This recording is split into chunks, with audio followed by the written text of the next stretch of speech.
Doctor గారు, చాలా మంది మైగ్రేన్ వచ్చినప్పుడు కాఫీ తాగితే రిలీఫ్ వస్తుంది అని కాఫీ తాగడానికి ఇష్టపడుతూ ఉంటారు కదా. ఇలా నిజంగానే రిలీఫ్ వస్తుందంటారా?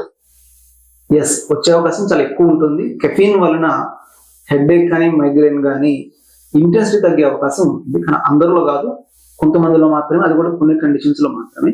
కానీ కాఫీ అంది ఇక్కడ డబుల్ ఎడ్జెడ్ స్వార్డ్, అంటే రెండు వైపులా పదునుండి కత్తి. రిలీఫ్ ఎలా అయితే ఇవ్వచ్చో, కానీ అలాగే కాఫీ వలన హెడేక్స్ వచ్చే అవకాశం కూడా ఉంటుంది.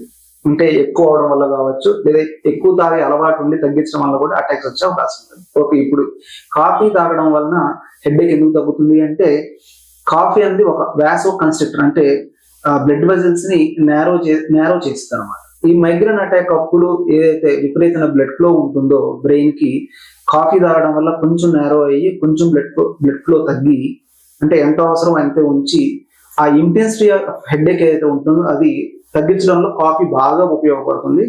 కానీ కొన్ని రకాల హెడేక్స్ లో మాత్రమే అది. డెఫినెట్లీ కెఫీన్ యొక్క ఇంపాక్ట్ ఉంటుంది, కానీ చాలా టెంపరీ ఇంపాక్ట్ మాత్రమే అది. అంటే ఆ టైంలో ఇంటెన్సిటీ ఆఫ్ పెయిన్ తగ్గడానికి మాత్రమే అది ఉపయోగపడేది. అది పర్మనెంట్ రిలీఫ్, పర్మనెంట్ కి అసలు ఎంత మాత్రము కాదు. ఇప్పుడు ఫర్ ఎగ్జాంపుల్ మీరు చూసుకుంటే సారడోన్ టాబ్లెట్ ఏదైతే మీరు వాడుతున్నారో హెడేక్ కి, దాంట్లో కూడా కెఫీనే ఉంటుంది. కెఫీన్, ఇంకోటి పారాసిటమాల్ అనుకుంటాను, ఇదే ఉంటుంది ఇంపాక్ట్, కానీ టెంపరీ ఇంపాక్ట్ ఉంటుంది. Thank you sir.